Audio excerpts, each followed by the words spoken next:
Hi friends, இப்பதான் ஒரு video பார்த்தேன். அந்த வீடியோ பார்க்கும்போது எனக்கு கோவம் அவ்வளோ வருது மக்களே. ஏன்னா நம்ம கவர்மெண்ட் பஸ்ஸில் டெய்லியுமே நம்ம டிராவல் பண்ணுறவங்க தான் அந்த பஸ் எடுத்துன்னு போய் எங்கன்னா நிறுத்துவாங்க. அந்த நிறுத்துற இடத்துல டிஃபனோ டீ காஃபியோ குடிக்கிறது சாப்பிட்றது நம்ம வழக்கம் தான், சரிங்களா?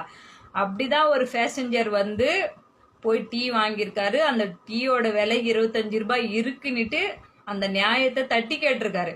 இவ்வளோ ரேட்டு வச்சு விற்கிறீங்களே, இது தப்புன்னு அந்த டீ கடைக்காரரும் பேசஞ்சர் தான் பேசிக்கிறாங்க. அவங்க 2 பேருக்கு தான் வாக்குவாதம் நடக்குது. ஆனா அந்த பஸ் ஓட்டிட்டு போன ஒரு டிரைவர் அந்த பேசஞ்சரை போட்டு அடிச்சிருக்காரு. நீ எப்படி அதெல்லாம் கேட்கலாம்? அவங்க என்ன ரேட்டு சொல்றாங்களோ அதை தான் நீ குடிக்கணும்னு சொல்றீங்க. அங்க போட்டு அவங்கள அடிக்கும் போது டிரைவரும் கண்டக்டர் அடிக்கிறாங்க. அவங்க பொண்ணு முன்னாடியே இருக்கு. அந்த பொண்ணு கதறுது, எங்க அப்பாவை அடிக்காதீங்க அடிக்காதீங்கன்ட்டு. ஒருத்தரும் தடுக்கல. பொண்ணு கத்துது கதறுது, எங்க அப்பாவை அடிக்காதீங்கன்ட்டு. அங்க இருந்து அத்தனை பேருமே வேடிக்கை பாக்குறாங்க. நான் கேக்குறேன், ஒரு பேசஞ்சர் அடிக்கிற உரிமை ஒரு டிரைவருக்கு கண்டக்டருக்கு யார் கொடுத்தா? போலீஸுக்கே அந்த உரிமை கிடையாது, தெரியுமா உனக்கு?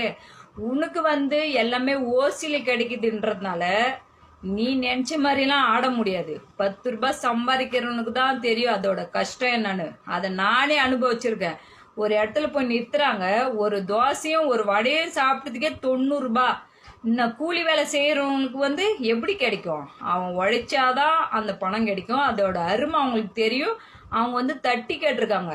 மக்களே, இந்த வீடியோ கவர்மெண்ட் போலீஸ் ஆபீஸுக்கு போற வரைக்குமே ஷேர் பண்ணுங்க. இந்த மாதிரி ஆட்களுக்கு தண்டனை கிடைக்கணும். அப்பதான் இந்த மாதிரி ஆட்கள் இன்னொரு நாளைக்கு ஒருத்தங்க மேல கை வைக்கிறதுக்கு யோசிப்பாங்க. போலீஸ் கண்ணில் படுற வரைக்கும் இந்த வீடியோ ஷேர் பண்ணுங்க. உங்களோட கருத்தை தெரிவிங்க. ஓகேவா?